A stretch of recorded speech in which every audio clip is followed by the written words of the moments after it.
This brand new build will finally allow you to play Titan and not equip Syntheseps like every other Titan build out there right now. Episode Revenant brought some really strong artifact mods that really make Stasis the cool subclass to run this episode. I'm BurginStarr, and if this sounds good to you, then a like and subscribe to the channel would be appreciated. A complete rework of the exotic Icefall Mantle was done this episode and is going to be the exotic to equip for this build. The armor perk now reads: while you have Stasis super equipped, rapid stasis final blows grant you with frost armor. Now frost armor grants 4.5% extra damage resistance per stack of frost armor that you have, up to 22.5% for 9 seconds at 5 times stacks. The next part of the exotic allows you to heal a small amount whenever you gain frost armor. As you can see in the footage, it's actually a decent amount while also providing you with damage resistance. As before the rework, Icefall Mantle replaces your class ability, but now releases a burst of stasis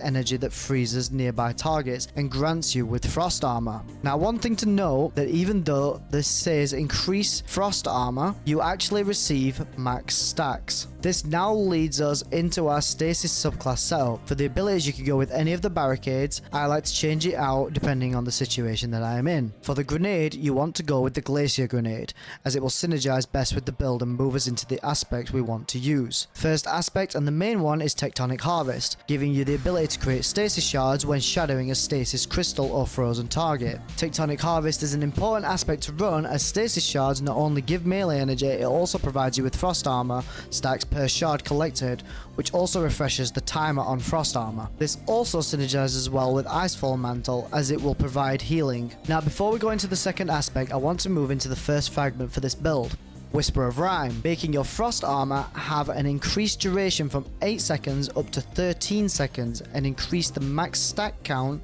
from 5 to 8, giving you a whopping damage resistance of 36%. Now we move over to the second aspect. I would like to recommend the Diamond Lance, as it gives us the ability to run 5 fragments instead of 4. This is not a requirement for the build to work, so please feel free to play around and go with the aspect you like to use for this build. Running the Diamond Lance aspect allows you to create a Diamond Lance whenever you shatter or defeat a target with stasis ability or weapon. For the rest of the fragments, you will want to run Whisper of Fissures, increases the damage and size of the burst of stasis when you destroy a crystal or a frozen target. Whisper of Torment, when taking damage from target, you will gain 7% grenade energy. This effect will be increased to 12% when having frost armor. Little note, there is a 1 second cooldown between the energy gains. The fourth fragment, Whisper of Conduction, is another must-have fragment, as this makes all stasis shards track to you, which synergizes with everything that this build does. If you do run the aspect Diamond Lance and have 5 fragments, then the fifth and final fragment we will be picking is Whisper of Bonds, allowing you to create an orb of power when defeating frozen targets. I do want to give a mention to Whisper of Reversal as well,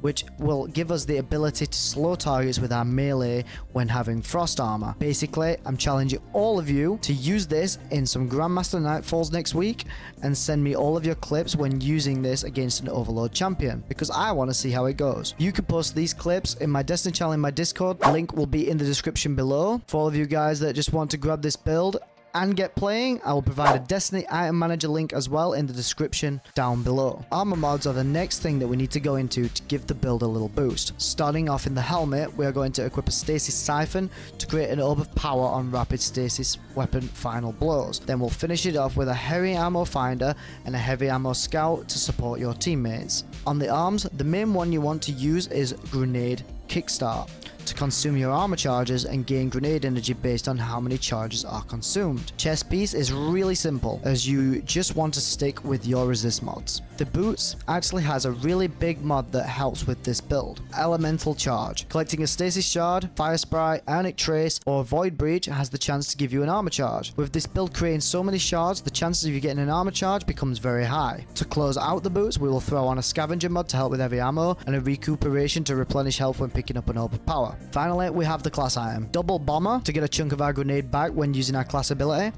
and utility kickstart, which works the same way as grenade kickstart, but when using your class ability. Seasonal mods are really what bring this build together. The setup consists of one with frost. While frost armor is active, stasis weapons gain increased reload, speed, and stability. Wind chill, rapid stasis weapon precision hits grant stacks of frost armor. This will grant more stacks if you use a weapon with the Dark Ether origin trait as well. Crystalline Converter. When gathering stasis shards, you gain stacks of this mod. Your next powered melee hit creates stasis crystals equal to the number of stacks that you have. Armor of Aramis. While frost armor is active, taking critical damage from combatants cause you to emit a freezing burst. The next one is the main one to have for this build, which we'll touch on more soon. Hail the Storm.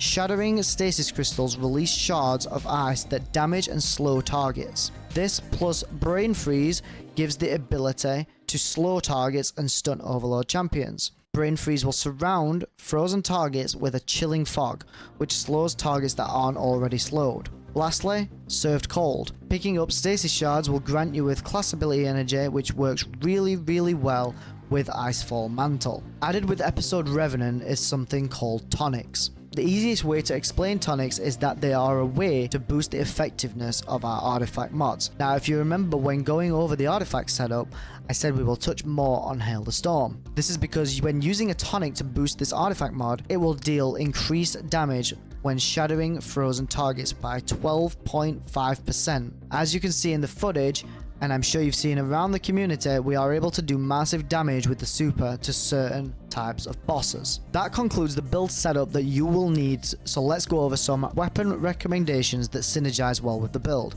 Now, obviously, any stasis weapon will work really well with this build, but here are some of the main ones I have been using. Elethanim is one that I have been using that came out with episode Revenant as the season pass weapon. Not only is it stasis, but you can literally make ammo on demand and is technically a primary, so you don't need to worry about ammo with this one. Another one I recommend is Quillam's Terminus Heavy Machine Gun from the King's Fall raid. Using this with the role Unrelenting and Headstone offers extra healing and more stasis crystals that synergize with this build setup.